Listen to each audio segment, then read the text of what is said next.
عظمت غوث اعظم، وہ بچہ جس نے تقدیر کے راز کھول دیے۔ بسم اللہ الرحمن الرحیم۔ السلام علیکم ورحمۃ اللہ وبرکاتہ۔ پیارے عزیزو، آج ہم ایک ایسی پاک ہستی کے بچپن کے واقعے سے روبرو ہوں گے جن کی کراماتیں اور بزرگی کا لوہا پوری دنیا مانتی ہے، یعنی حضور غوث اعظم شیخ عبد القادر جیلانی رحمۃ اللہ تعالی علیہ۔ یہ واقعہ لگ بھگ 900 سال پہلے بغداد شریف کا ہے۔ شہر میں ایک عجیب منظر تھا۔ موسم میں ہلکی سی اداسی اور ٹھنڈی ہوا کا اثر تھا۔ ایک پردہ نشین خاتون اپنے بے جان بچے کو سینے سے لگائے چادر میں لپیٹ کر پھوٹ پھوٹ کر رو رہی تھی۔ اتنے میں ایک چھوٹا سا بچہ بھاگتا ہوا آیا اور نرمی سے پوچھنے لگا، اماں آپ کیوں رو رہی ہو؟ اس عورت نے کہا، بیٹا میرا شوہر انتقال کر گیا ہے۔ یہ بچہ میرے شوہر کی آخری نشانی اور میری زندگی کا سہارا تھا۔ اچانک یہ بیمار ہو گیا اور اسے میں اللہ کے ایک ولی کے پاس دم کرانے لے جا رہی تھی، لیکن راستے میں ہی اس نے دم توڑ دیا۔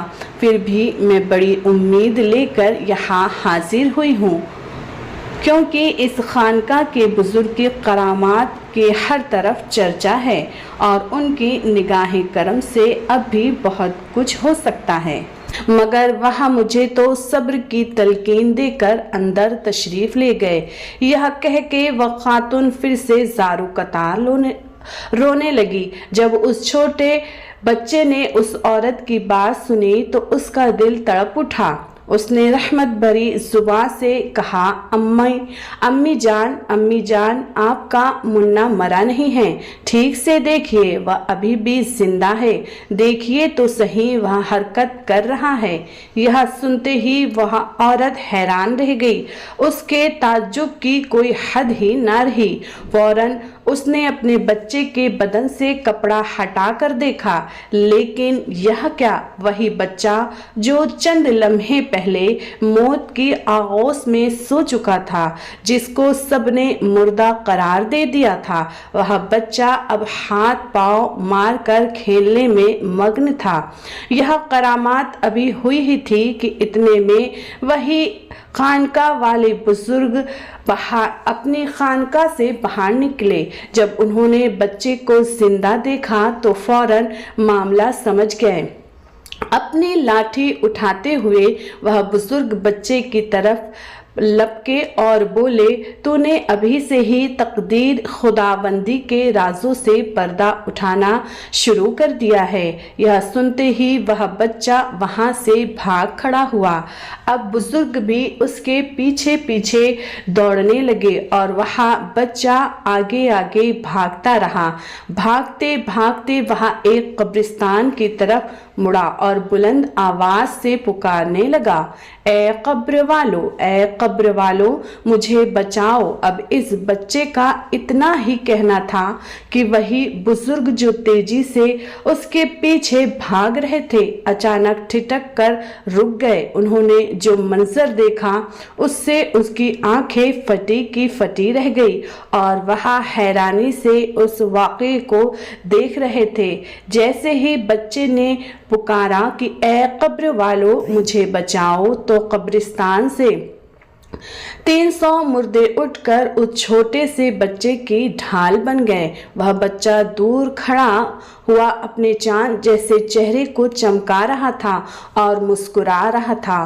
اس بزرگ نے بڑی حسرت اور عجب سے انداز سے اس بچے کی طرف دیکھا اور کہا، بیٹا ہم तेरे मर्तबे की ताब नहीं लगा सकते, इसीलिए तेरी मर्जी के आगे अपना सर झुकाते हैं। दोस्तों, यह बच्चा कोई और नहीं बल्कि वह बच्चा हमारे बड़े पीर बुजुर्ग गौसे आजम शेख अब्दुल कादिर कुद्दुस सिर्रुहुस सामी थे, जिनका मुबारक नाम अब्दुल कादिर था। आगे चल के आप गौसे आजम शेख अब्दुल कादिर जिलानी रहमतुल्लाहि ताला अलैहि के लक़ब से मशहूर हुए। हुजूर गौसे आजम रहमतुल्लाहि ताला अन्हु को अल्लाह तबारक व तआला ने बहुत बुलंद मकाम अता फरमाया और यह करामात बचपन से ही जाहिर होने लगी। एक वाकया यूं है कि जब आप मदरसे से पढ़कर घर लौटे तो अपनी अम्मी जान से कहा, अम्मी जान, आप पर मेरा एक एहसान है। अब सोचिए, एक छोटा सा बच्चा अगर अपनी माँ से ऐसा कहे तो यहाँ कितनी हैरत की बात होगी। आपकी अम्मी जान भी ताज्जुब में आ गई और कहने लगी, अब्दुल कादिर, यह अलग बात है कि तुम्हारी पैदाइश बहुत अजीब है और तुम्हारी बरकत बेशुमार है, लेकिन आखिर तुमने मुझ पर एहसान कैसे किया? आपने फरमाया, अम्मी जान, क्या आपको याद है मेरी पैदाइश से पहले का एक वाकया? एक बार एक भिखारी हमारे दरवाजे पे भीख मांगने आया था। आपने सोने के कंगन पहन रखे थे और पर्दे की आड़ से उसे कुछ देने की कोशिश की थी, लेकिन वह भिखारी उस कंगन के लालच में घर के अंदर घुस आया था। आप डर कर घर के एक कोने में छुप गई थी और चीख पड़ी थी कि ए अल्लाह, मेरी हिफाजत फरमा। तभी अचानक वहां एक बड़ा शेर नमूदार हुआ जिसने उस भिखारी को फाड़ कर रख दिया था। अम्मी जान, क्या यह बात सच है या नहीं? आपकी अम्मी जान ने कहा, अब्दुल कादिर, यह बात बिल्कुल सही है। आपने मुस्कुराते हुए फरमाया, अम्मी जान, क्या आप जानती हैं वह शेर कौन था? अम्मी जान ने कहा, नहीं मेरे लख्ते जिगर। तब आपने फरमाया, अम्मी जान, वह शेर मैं ही था जिसने उस डाकू को चीर फाड़ कर आपकी हिफाजत की थी। की तरह बगदाद शरीफ में पुरकैफ हवाएं चल रही थी।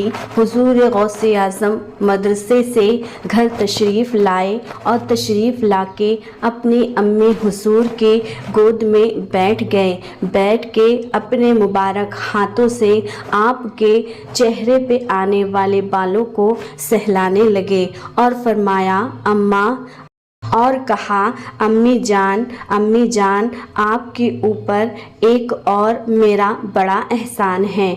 अम्मी जान हैरान होके पूछने लगी, बेटा, मेरे प्यारे लख्ते जिगर, और कौन सा एहसान है तुम्हारा मुझ पे? तो आप गौसे आज़म शेख अब्दुल कादिर कुद्दुस सिर्रुहुस सामी ने फरमाया, एक मर्तबा का वाकया है। आप अंगूर के बगीचे में गई थी। अंगूर के बहुत प्यारे प्यारे, बहुत भरे भरे और हरे हरे गुच्छे लटक रहे थे। उन गुच्छों में एक अंगूर का गुच्छा जो पीला था, जो पक गया था, आपका दिल चाहा कि मैं उसे तोड़ूं और तोड़ के खा लूं। आपने अपना हाथ बढ़ाया था उस गुच्छे को तोड़ने के लिए, तब आपने अपने हाथों को खींच लिया था। अम्मी जान, बताइए तो सही, खींचा था या नहीं? माँ ने कहा, सर पे हाथ फेरा, माथे को चूमा और फरमाया, हाँ मेरे लाल, मैंने हाथ खींच लिया था। आपने पूछा, अम्मी जान, आपने हाथ क्यों खींचा था?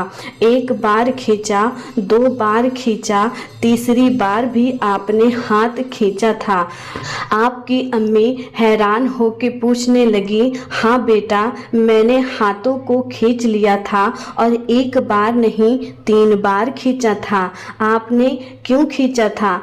आपने फरमाया, जब मैं अंगूर के गुच्छे को तोड़ना चाहती थी तो मुझे घबराहट और बेचैनी से मालूम होने लगती थी और मुझे कुछ तकलीफ़ का एहसास होता था, तो फ़ौरन अपने हाथ को मैं खींच लिया करती थी। आप फरमाते हैं, सुनो सुनो मेरी प्यारी अम्मी, उसी वक्त मैंने आप पर एक एहसान किया था। जिस अंगूर का गुच्छा आप तोड़ कर खाना चाहती थी, उस अंगूर के गुच्छे के पीछे एक बहुत बड़ा बिच्छू बैठा था। आपका हाथ लगता कि वो आपकी उंगली में डंक मार देता, और मैं नहीं चाहता था कि आपको तकलीफ पहुंचे, और उस तकलीफ से मैंने आपकी हिफाजत फरमाई थी और आपकी नफ्स को मैंने रोका था। ये एहसान है आपके ऊपर। माँ ने जब ये वाक़या सुना, हैरान होके सजदे में गिर पड़ी, आंखों से अश्क जारी होने लगे। और यही नहीं, और अल्लाह ताला का शुक्र अदा कर दिया। मदीना सल्लल्लाहु ताला अलैहि वसल्लम फरमाते हैं कि जब मैं अपनी अम्मी के पेट में 4 महीने का था हमल की शक्ल में, तो मैं लौह महफूज में चलने वाले कलम की आवाज़ को सुना करता था। ये उनके नाना की शान है। आइए गौसे आज़म की एक और शान और करामात, शिकम में रहकर ज़ाहिर होने वाली करामात को सुनते हैं। एक मर्तबा आपकी अम्मी हुजूर नमाज पढ़ रही हैं। आपने नमाज को कुछ जल्दी कर दी, यानी मामूल से हटकर नमाज थोड़ा सा तेज पढ़ना शुरू कर दिया। तो अंदर से आवाज़ आई, अम्मी अल्लाह की इबादत है, ज़रा इत्मीनान से करें। आपकी अम्मी कहती हैं, मैं हैरान हो गई। अब तक मुझे अम्मी कहने वाला कोई नहीं था। मैंने दाएं देखा, मैंने बाएं देखा, अम्मी कह कौन रहा है, अम्मी कह के लुकमा कौन दे रहा है। आसमान से अम्मी कहने वाला अचानक आसमान से थोड़ी आ जाता है। अम्मी कहने वाला तो 2 साल तक दूध पीता है, ये अचानक कहाँ से अम्मी कहने वाला आ गया है। अम्मी कहने वाला कोई अभी आया नहीं, तो अम्मी कहने वाला कौन है। जब मैंने अपने पेट की तरफ तवज्जो की तो मेरे शिकम से आवाज़ आ रही थी, अम्मी अल्लाह ताला की इबादत है, ज़रा इत्मीनान से करो। दुनिया हैरान है। अब्दुल कादिर का ये मकाम है। आप फरमाते हैं कि सरकारी गौसे आज़म फरमाते हैं, जब मैं मदरसे से घर आया और जाया करता तो मुझे आवाज़ें आया करती थी, महबूब बनोगे या आशिक बनोगे। मैं ये बात अपनी अम्मी जान से कहा करता था। अम्मी मुझे डर लगता है जब वो मुझे आवाज़ें आती हैं, गैबी आवाज़ मैं सुनता हूँ, मैं जवाब क्या दूँ। मेरे गौसे आज़म की अम्मी भी वलिया हैं। गौसे पाक की शान ये है कि हम सुन्नियों कादरियों का अकीदा ये है कि मौला अली से लेके गौसे आज़म तक असल में जितने पुश्ते हैं, ऐसा कोई ना हुआ हो जो वली ना हो।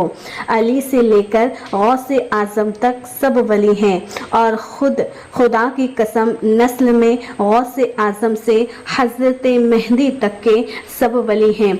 गौसे आज़म वो है जिसकी असल भी बेमिसाल है, जिसकी नस्ल भी बेमिसाल है। गौसे आज़म दस्तगीर फरमाते हैं, अम्मी जान मैं क्या जवाब दूँ, मुझे गैबी आवाज़ें आती हैं, आशिक बनोगे कि महबूब बनोगे। तो अम्मी जान ने इरशाद फरमाया, ए मेरे प्यारे बेटे, ए मेरे लख्ते जिगर, ये सवाल पे तुम्हारे मुस्तकबिल की इमारत तामीर होगी, इसलिए इसका जवाब देने में ताख़ीर ना करना। हमारे लुक्कड़ में अल्लाह ताला का एक बरगज़ीदा बंदा, एक मकबूल बंदा बैठा है। उनसे इस सवाल की रहनुमाई कर लो, यानी उनसे जाके ये सवाल पूछ लो। सरकार गौसे पाक अपनी अम्मी हुजूर के कहने पे उस बाबा के पास गए। जब उस बाबा के पास तशरीफ़ ले गए, उससे पूछा कि बाबा मुझे बताइए, मुझे एक आवाज़ आती है, मुझसे एक सवाल पूछा जाता है, मैं उस सवाल का जवाब क्या दूँ। उन बाबा ने अर्ज़ की, कहा शहज़ादे कल आना, मैं इंशाअल्लाह आपका जवाब बन जाऊँगा। आप सवाल के लज्जतों में इतने मुस्तगना थे कि आपने सवाल के जवाब की तरफ तवज्जो ही न की। आप लौटे इस हाल पे कि कल वो हज़रत मुझे जवाब देंगे। کل وقت پر جب تشریف لے گئے تو وہ جگہ خالی پائی۔ حیران ہوئے اور کہا یہ شخص کہاں گیا؟ کسی نے کہا کل رات اس کا انتقال ہو گیا۔ اس کا مذہب اور مسلک نہیں معلوم تھا، لوگ نہیں جانتے تھے، اس لیے لوگوں نے اس کو کفن دفن دینے کی ضرورت نہیں سمجھی۔ ان کا مذہب و مسلک پتہ نہیں تھا، اس لیے اسے جنگلوں میں پھینک دیا گیا ہے۔ ننھی سی زبان میں، ننھے سے ذہن میں یہ خیال آیا، ان نے تو کہا تھا کہ جواب دیں گے، پھر وہ مر کیوں گئے؟ ان کا انتقال کیوں ہو گیا؟ اتنا سوچ ہی رہے تھے کہ کسی نے کہا شہزادے اگر اس کی تلاش ہے تو ان کی لاش تک میں آپ کی رہنمائی کر دیتا ہوں، کیا آپ لاش دیکھنا چاہتے ہیں؟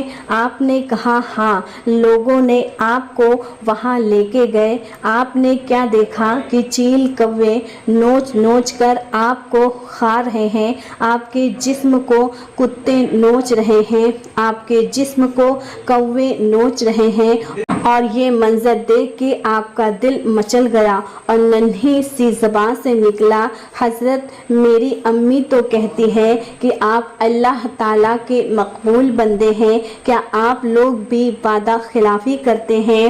آپ نے کہا تھا جواب دیں گے۔